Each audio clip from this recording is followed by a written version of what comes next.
Hello à tous, bienvenue dans ce nouveau podcast dans lequel je voulais vous parler du burn-out et notamment des signes du burn-out. On entend beaucoup parler du burn-out ces dernières années, notamment avec des postes qu'on occupe qui sont prenants, stressants. Et c'est en fait un syndrome qu'on a du mal, parfois quand ça nous concerne, à identifier parce qu'on ne sait pas forcément quels sont les symptômes, on ne sait pas quels sont les signes. Et aujourd'hui, l'idée, c'était de vous partager justement ces signes qui sont avant-coureurs et qui peuvent vous aider et vous permettre d'éviter le burn-out ou le pré-burn-out. Que ce soit pour vous d'ailleurs ou que ce soit pour vos proches. Alors, un des premiers signes du burn-out que j'ai pu remarquer à plusieurs reprises quand j'ai parlé avec des personnes qui ont vécu un burn-out, c'est le fait d'avoir du mal à s'endormir et aussi le fait de s'endormir, mais de se réveiller la nuit. Donc il y a des personnes qui se réveillent en pleine nuit et qui se disent « Oh purée, j'ai oublié cette tâche au travail, j'ai oublié cet Excel, j'ai oublié ce meeting » et qui se retrouvent en plein milieu de la nuit à prendre un post-it, à écrire sur un petit bout de post-it une des tâches qu'elles ont oubliées. Alors vous direz « Oui, ça arrive à tout le monde, des fois on oublie, on se réveille, on marque quelque chose. » Non mais en fait, ça peut arriver ponctuellement. Mais en tout cas, quand on est dans un niveau de stress, qu'on n'est pas bien au travail et qu'on se retrouve dans ce genre de situation en pleine nuit, c'est un des signes du burn-out. Parce que c'est un témoin du stress qui est de plus en plus présent, de l'angoisse, de ce sentiment de devoir toujours en faire plus. Deuxièmement, un des autres signes du burn-out, c'est le fait d'être fatigué, d'être épuisé, d'être lessivé. Et le burn-out, en traduction française, ça exprime un épuisement professionnel. Donc ça veut dire ce que ça veut dire. C'est vraiment une fatigue qui est intense, un épuisement. Et donc, à ce moment-là, en fait, on est vraiment dans un état où on n'a plus d'énergie. On est complètement lessivé, on n'arrive à rien faire. Donc on rentre chez soi, on n'arrive plus à faire autre chose que ce qu'on a pu faire toute la journée. On a du mal à ne serait-ce que penser à une vie sociale, pouvoir sortir, aller manger, aller prendre un verre, aller faire du sport. C'est même pas des choses qu'on peut considérer dans sa routine parce qu'on est complètement à plat. Donc ça, c'est vraiment un des signes, je dirais un des signes majeurs du burn-out. Ensuite, on a le fait d'être hyper irritable. Donc c'est-à-dire qu'on va vraiment avoir ce sentiment d'être à chaque fois à vif. Dès qu'on nous dit quelque chose, on va soit se mettre en colère, s'énerver, ou bien au contraire être hyper sensible, en train d'avoir les larmes aux yeux, de vraiment pas être bien, et puis que ça puisse s'exprimer de façon, automatique, parce qu'on est à vif, on est sur un fil, quoi. En tout cas, nos émotions tiennent sur un fil. Ça, c'est vraiment un des signes aussi qui peut témoigner d'un burn-out ou d'un pré-burn-out.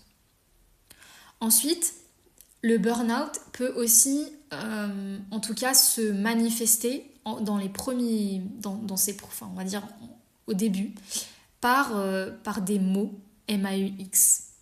Et ces maux, ça peut être, par exemple, un mal de tête, une migraine, mais des migraines qui peuvent être extrêmement intenses et régulières. Ou bien ça peut vraiment être le corps qui va être plus figé, tendu. Donc il y a des maux de tête, un mal de dos, un mal à la nuque. Vraiment être extrêmement tendu, extrêmement rigide.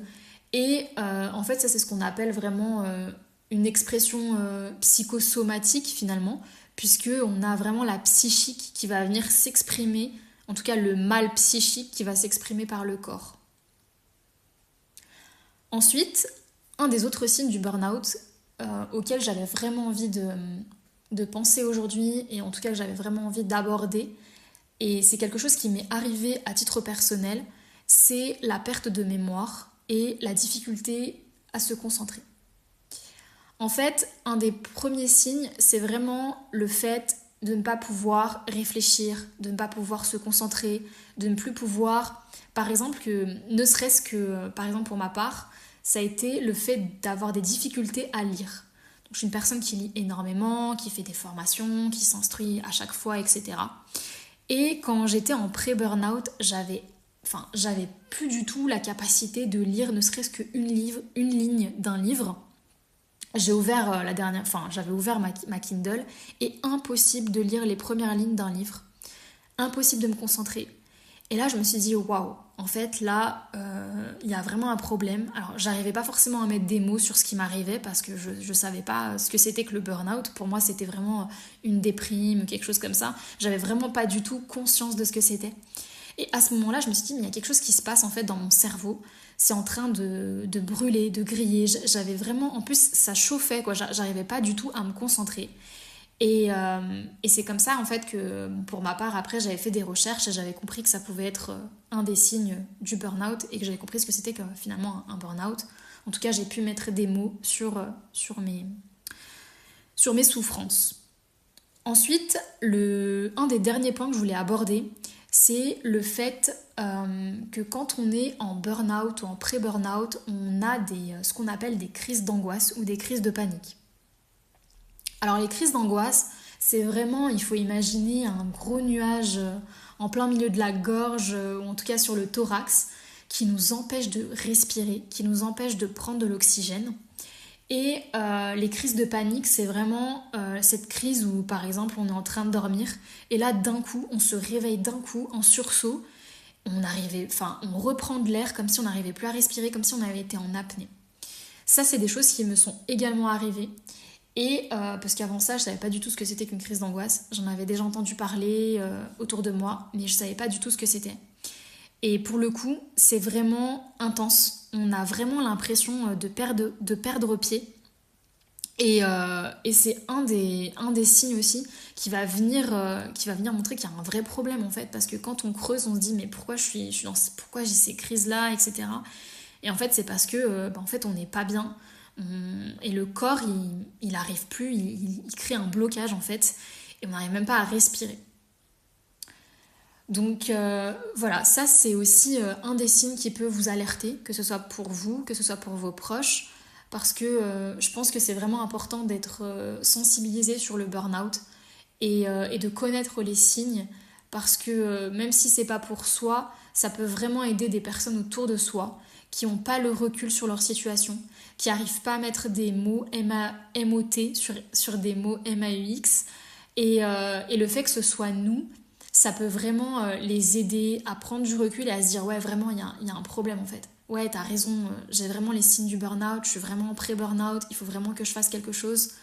En tout cas si c'est le cas, il faudra en tout cas leur conseiller, ou si c'est votre cas, prendre un rendez-vous, que ce soit chez un médecin, que ce soit chez un psychologue, et pouvoir en parler, en tout cas quelqu'un du corps médical avec qui en parler, qui va vous aider. Et ensuite il y a vraiment des parcours, des choses qui vont vous permettre de guérir.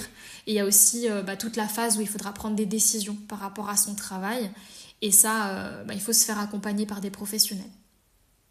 Voilà, c'est la fin de ce podcast. J'espère qu'il vous a plu, j'espère qu'il vous a vraiment apporté.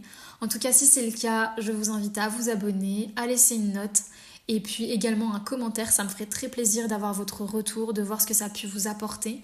Et je vous dis à très bientôt.